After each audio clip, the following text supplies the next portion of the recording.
Pasensya na. Hindi ko sinasadya. Salamat at nailigtas mo ang buhay ng ama ko, ngunit nagawa ko pa rin ito. Paumanhin talaga.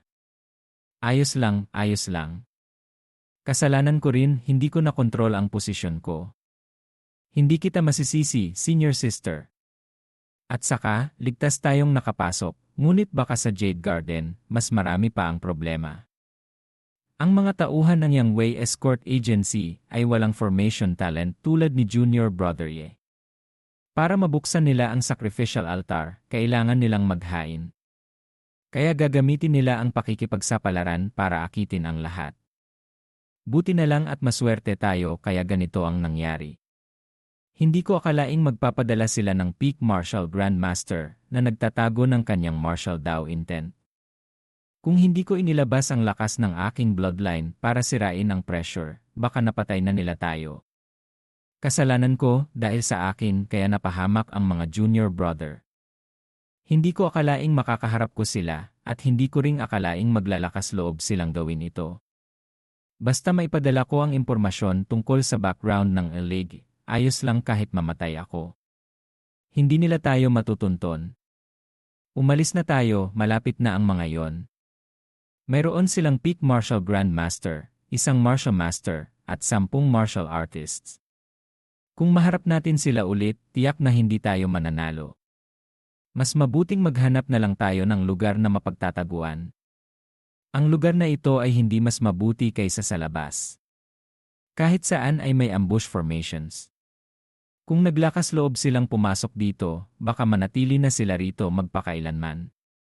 Gusto niyang patayin ang grupo ng mga tao na iyon, pati na rin ang Peak Martial Grandmaster. Ang gaan ng kanyang tono, sobrang confident niya. Tara, pumunta tayo sa kabilang panig. Junior Brother Ye, marami tayong pwedeng pagpilian, bakit kailangan pa nating dumaan sa rutang ito? At saka, bakit ka nagtatanim ng maraming martial sovereign coins sa daan? Anong binabalak mo? Ang rutang ito mismo ay isang malaking killer formation na kayang pumatay ng ordinaryong martial grandmaster. Dinagdagan ko lang ng kaunting lakas para masigurong mapapatay nito ang Peak Martial Grandmaster. Kayang pumatay ng Martial Grandmaster. Dapat ay nasa high-grade killer formation na yon. Paano mo nagawang dagdagan ang lakas ng formation sa grade na yon gamit lamang ang Martial Sovereign Coins? Sa daan papunta rito, wala akong nakuhang mga materyales sa paggawa ng formation, kaya gumamit na lang ako ng Martial Coins bilang pansamantalang pamalit. Pasensya na, senior sister, pinatawa kita. Kung nagawa mo ito gamit lamang ang Martial Sovereign Coins, hindi ko akalaing makakakilala ako ng isang pambihirang tao. Mababa pa ang iyong cultivation, ngunit ang iyong confidence ay nakakapanatag. Sa totoo lang, isa lang siyang third-grade martial warrior. Ang kanyang cultivation ay mas mababa kaysa sa akin. Ngunit hindi ko maiwasang magtiwala sa kanya. Nakakapagtakang gusto kong umasa sa kanya. Siguro dahil nailigtas niya ako. Senior sister, sa loob, nagmarka ako ng isang formation ay tandaan mo. Magagamit natin iyon para sa kaligtasan. Salamat ha, tatandaan ko yan. Sobrang maalalahanin niya. Sino nang mag-aakalang ganito siya kainat? Hindi. Bakit puro positibo ang iniisip ko tungkol sa kanya? At saka, habang tinitingnan ko siya, mas lalo siyang gumagwapo. Kung magpapatuloy ito, hindi ito tama. Siguradong mayroon din siyang mga pagkukulang Tama. Hindi ko siya pwedeng isipin ng ganito kaganda. Ay, tama. Senior sister, paglabas natin, may gusto sana akong ipatulong sa'yo. Kung makakaligtas tayo, kahit 100 bagay ay tutulungan kita. Hindi naman ito malaki. Sa harap ng ibang mga Jade Maidens, gusto kong magpanggap na minamanyak kita. Ano? Bakit napakabastos mo? Isa pa, hindi pa tayo masyadong magkakilala. Kaibigan lang tayo sa gitna ng kaguluhan, kaya hindi ito naangkop. Kahit baliktarin mo man, ako dapat ang unang magsabi ng ganyan. Ha? Ang ibig sabihin mo? Wala namang ganyan sa quest completion bonus, hindi ba? Senior sister, kung sobra sa'yo yon, magpapanggap na lang akong aksidente. Quest completion bonus? Ano ba yan? Mukhang sobra akong nag-isip. Nahanap ko na ang dalawang asong iyon. Scene Transition, Chapter 217, Supreme Divine Art, Kissing Tongue helps catalyze formation, kayo nga talaga ang hinahanap ko. Sa huling pagkakataon, nakatakas kayo. Ngayon, hindi na kayo makakatakas. Anong nangyayari dito? Aray! Young Master, umatras ka. May kakaiba sa lugar na ito. Anong nangyayari? Ang mga puno ay gumagalaw, at ang kanilang atake ay katumbas ng atake ng isang martial master. Ano? Nasa malalim na kabubatan tayo. Bawat dahon, bawat puno, ay may lakas ng isang martial master. Kahit ako ay hindi makakalaban. Ang mga sanga ng puno ay mayroon ding mga runes na nagpapakita at nagtatago. Anong gagawin natin? Young Master, hindi natin sila pwedeng hayaang makatakas. Hindi madaling hanapin ang mga yon. Hindi madaling pakawalan sila. Runes. Ang buong kagubatan ay isang malaking killer formation na tumutubo rito. Huwag kang mag-alala. Kahit gaano kalakas ang mga puno, puno pa rin sila. Hindi sila pwedeng gumalaw ng malayo. Ang haba ng sanga ang nagtatakda ng kanilang atake. Basta makontrol natin ang range, walang dapat ikabahala. Killer Formation Activation. O Diyos ko! Ganito pala? Ano? Ina! Gumagalaw nga talaga. Ano nung pinagsasabi mo? Puno ba talaga to? Sobrang nakakalito. Tiw, tiw, tiw. Aray. Nabali ang braso ko. Ang binti ko. O Diyos ko. Ang proteksyon ng ki ay walang silbi. Ano ba talaga ito? Ang dalawang asong iyon ay nagtatag ng ambush. Kung magaling kayo, harapin niyo ako ng harapan. Kahit sino nang may utak, hindi haharap sa'yo ng harapan. Mamamatay lang ako. 1 hour later. Aray! Matapos nilang pumatay ng mga tao, sinisipsip pa nila ang dugo ng mga katawan. Pati ang mga damit at armas ay hindi nila pinalampas. O Diyos ko, ang formation na ito ay napakasama. Hindi ko akalaing ganito kalakas ang kapangyarihan nito. Kung ordinaryong tao ang mapadpad dito, hindi nila malalaman kung bakit sila namatay. Junior Brother Ye, umalis na tayo rito. Nakakatakot dito. Elngan. At saka, kung ang lugar na ito ay isang maliit na mundo, siguradong mayroon ding mga kayamanan. Tingnan natin. Di ba kayamanan lang iyon? Ano nang meron? Sabog agad? Junior Sister Beiming, gamitin mo ang iyong martial Dao spirit para dagdagan ang kaalaman niya. Bihira kong makitang seryoso si Beiming. Tama nga, ang lugar na ito ay nilikha ng isang martial god. Kahit si Beiming ay mahihirapang labanan ito. Naiintindihan ko na. Gusto pala ng master na turuan ang batang babae. Naiintindihan ko na. Kaya pala ayaw siyang patayin ng master. Ay, bakit? Mayroon na akong si Lanner, kaya bakit ko pa iisipin ang ibang babae? Tama. Hindi lahat ng babae ay katulad ni Sulan na may spotless physique. Ang bloodline ng babaeng ito ay hindi rin ordinaryo, ngunit hindi ito pinapansin ng master. Napakagahaman nga. Talagang napakagahaman. Hindi ko maintindihan. May problema ba sa interpretasyon mo? Gusto ko lang gamitin ang kakayahan mo para makahanap ng kayamanan. Bakit napunta tayo dito? Kung hindi siya gusto ng master, gawin na lang siyang katulong. Mayroon pa ring gamit siya. Beiming, ano ng mga pinagsasabi mo? Hindi kita maintindihan. Huwag ka nang magsalita tungkol sa ibang babae, lalo na sa harap ni Lanner. Ay, malinaw na isang first-class physique at bloodline ang sinayang mo. Junior Brother Ye, anong tinitingnan mo? Wala. Tara na. In the following time, relying on Beiming's ability, Yiming unscrupulously explored in the small world. Master! Master, sa punong iyon ay may peach. Kapag kinain, maaari itong mag-engrave ng mga runes sa iyong katawan na nagpapalakas sa iyong pisikal na katawan. Iyan ay isang magandang bagay. Ito ay isang money-shaking tree. Money-shaking tree. Basta i-shake mo, may mahuhulog na third-grade talisman coins. Pwede itong ipalit sa Martial Sovereign coins. Talaga mayroon palang money-shaking tree. Pasensya na, senior sister, sobra lang akong nag-react. Dahil sa ilang dahilan, ayaw kong may maling mag-isip sa akin, kaya inaasahan kong mapapatawad mo ako. Ano ba yan? Kung sa tingin mo ay hindi mo matanggap, kukunin ko na lang ang 3 peaches bilang kabayaran. Ayos lang naman. O Diyos ko, talagang may money-shaking tree. Yayaman tayo.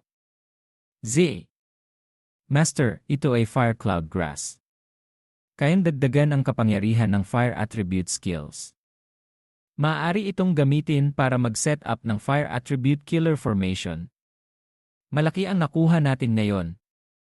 Senior sister, kung may makita tayong bagay na gusto mo, kukunin mo ang kalahati.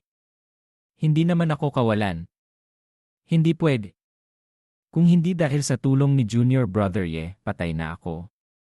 Paano ko kukunin ang mga nakuha mo? Ayos lang, ayos lang. Kukunin mo rin ang kalahati. At saka, paglabas natin, kakansawan pa rin kita bilang kabayaran. Pero hindi ako basta-bastang babae.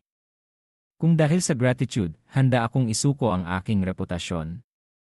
Ngunit kung gusto mo lang makipagtransaksyon, humanap ka na lang ng iba. Senior sister, mali ang intindi mo. Wala akong Pero hindi mo alam ang value ng mga peaches na ito, kaya ipinamimigay mo lang ng ganun kadali. Sobrang sulit ito. Ay, wala rin naman akong kakulangan sa pera. Nagpapalakas lang naman yan ng katawan. Magkano ba ang value niyan? Naaalala ko, sa isang auction, ang peach na kasing laki lang ng 3 kapat ng ganito ay naibenta sa halagang 30,000 sovereign coins. 3 milyong sovereign coins. Sobrang yaman na pala ako. Ano? 250,000 sovereign coins. Ibinigay ko na pala. Mayroon pa rin akong 17. Tara na. Puno ng mga formations ang lugar na ito. Sa pamamagitan lamang ng paggamit ng natural terrain, madali tayong makakalabas. Ay ang mga kayamanan. Dito ay napupunta sa mga estudyanteng nakakulong. Talagang hanggang dulo ang pagpatay. Master, nakakaramdam ako ng panganib dito. Mas mabuting umalis na tayo. Ganoon din ang nararamdaman ko. Kamamatay lang niyang Fui. Siguro hindi pa nakakareact ang Yang Wei Escort Agency. Kapag napansin nilang may mali, pupunta sila rito para ubusin tayo. Ngunit ang lugar na ito ay nasa sentro ng Demon Beast Forest. Kung maglalakad lang tayo ng basta-basta, malaki ang posibilidad na mapunta tayo sa teritoryo ng high-level Demon Beasts. Dumating tayo rito sakay ng flying boat, paano tayo makakabalik ngayon? Master, maswerte ka talaga. Malapit lang dito ang old friend ko. Sinisigurado kong ipinaalam ko na sa kanya. Old friend? Ano ang pressure na ito? Anong nangyayari? Old friend, matagal na tayong hindi nagkita. Lagi kang nakakakita ng mga taong nakakatulong sa'yo. Huwag kang mag-alala. Mayroon akong spirit beast na si Mystic Eyes. 8th-level Demon Beast. Mystic Eyes Beast. Ang existence ng Martial Saint. What the heck? Anong nangyayari dito? Don't be afraid, miss. Hindi lahat ng Demon Beasts ay umaatake sa mga tao nang walang dahilan. At saka, malapit na akong mag-breakthrough to the 8th level. Sa ngayon, nasa peak lang ako ng 7th level. Katumbas yan ng peak martial grandmaster ng lahi nyo. Peak naging baliw? Yiming, matagal na tayong hindi nagkita. Ang lakas ng katawan mo ay lumalakas pa rin. Balang araw, magiging malakas ka rin. Brother Mystic Eyes, sinobrahan mo na. Ikinalulungkot kong nagpadala ako ng mensahe sa'yo. Ano bang nangyari? Nakakulong ako sa Demon Beast Forest. Kailangan ko ang tulong mo para makalabas. Narinig kong malapit ka ng mag-breakthrough, kaya ibinigay ko sa iyo ang pill na ito. Master, ang plano na ito ay napakaganda. Ang mga high-level demon beasts ay may intelligence, ngunit napaka-straightforward. Kung tatanggapin niya ito, malaki ang utang na loob niya sa iyo. Kung hindi, ito ay maliit na bagay lang. Kahit na bihira ang pill, hindi naman ito mahirap bilhin. Bakit siya mag-aalala? Brother Mystic Eyes, hindi ba kulang ang pera? Alam mo, ang pag-cultivate ng Mystic Eyes Beast ay mas mahirap kaysa sa tao. Maliban na lang kung magiging tao sila, hindi sila makakabili ng pills para mag-breakthrough. Kung may Mystic Eyes Beast na pupunta sa lugar ng mga tao para bumili ng pills, siguradong papaligiran siya ng mga tao. Yiming, kahit hindi ako tao, alam ko kung gaano kahalaga ang bagay na ito. Talaga bang ibibigay mo ito sa akin? Tinatanggap ko ang regalo mo. Ito ang Beast Seal ng Mystic Eyes Beast. Sa pamamagitan nito, maaari mo akong tawagan. Hindi alintana kung nasaan ako o ano ang ginagawa ko, tutulungan kita. Ang pabor ng 8th level Mystic Eyes Beast ay inaasam ng maraming tao. Habang tumatagal akong kasama siya, mas nabugulat ako sa kanya. Kung may nangyari, gumamit ka ng hand seal para hanapin ako. Okay, Brother Mystic Eyes. Junior brother, hindi ko akalaing ibibigay mo ang pills na yon. Sobrang mahalaga ang mga yon. Kahit kayang lumikha ng pill ang isang martial saint, hindi ako papayag. Sa mundo na ito, ang malalakas ang kumakain ng mahihina. Kahit gaano ka katalino, darating ang oras na manghihina ka. Kung wala kang mga kaibigan, paano mo mapoprotektahan ang iyong sarili? Naiintindihan ko. Ngunit ibinigay ko na rin ang regalo. Hindi kaya pwedeng banggitin ko na ipapalit ko na lang sa'yo. Kahit ako, hindi ko kayang isuko. Senior sister, huwag mo akong purihin. Unahin mo na lang ang sarili mo.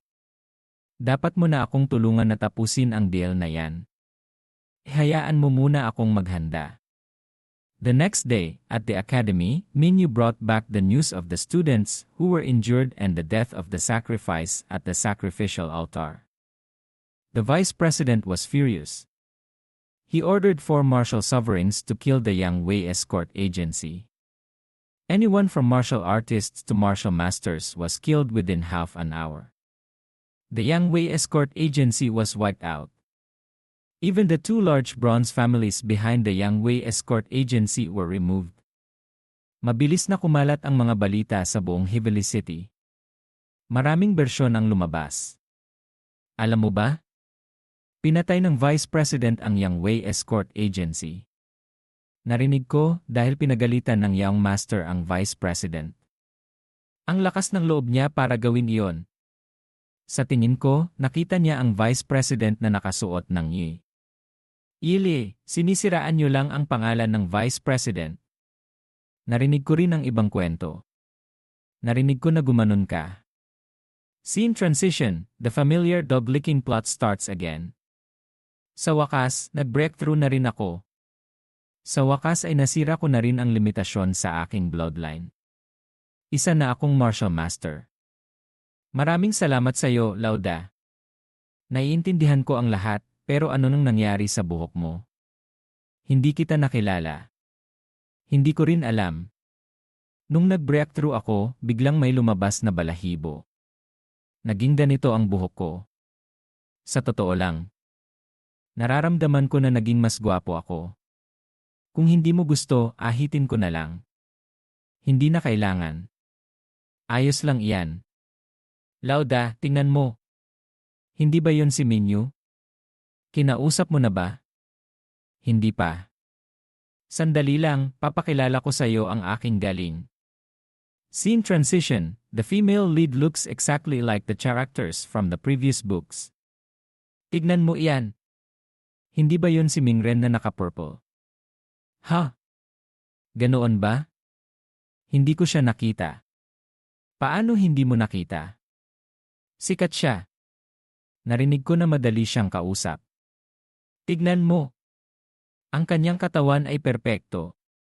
Hindi katulad ni Sulan na malaki ang dibdib. Maganda na ang ganito, hindi kailangang malaki. Kung may magawa ako sa kanya, magiging masaya ako. Maglalakas loob ka talagang gawin yon. Kung hindi, magiging maingat na lang ako. Kausin. Kausin, sa wakas nakita rin kita. Enon, magsimula na tayo sa ating deal. Huwag na yon. Hindi pa ako handa. Ay, huwag kang mag-alala. Ay, Ming, pumayat ka ng sobra. Sasabihin ko sa kanilan. This name is Ning. Loss, it really is crushing the male lead to the point that he is deformed. God. If not because of the place, I would definitely castrate him. Well, she really did lose a lot of weight. There's not much meat left at all. Does it hurt? Can't you be a little more gentle? It's because I haven't had chance to nibble on you in so long that I got a bit excited for a moment. I'll pay attention next time. It really is good to have new things and forget about the old. Let's go to the Supreme Building to play, and then replenish it for you, how about that? Indeed, as expected of Lauda what I could only yearn for, you directly did it admire. You were even able to hug her in front of everyone. Not bad, not bad. You did a good job. It seems like you didn't think I would complete the deal to begin with. If not, better would she slap you with a check. Actually, completing the deal is just a formality. Even if you fail, the Indian Union will not reject you. The reason why I made the deal so important at the beginning was just to see if you were serious or not. Oh, and my God! Sana ay makatulong ito.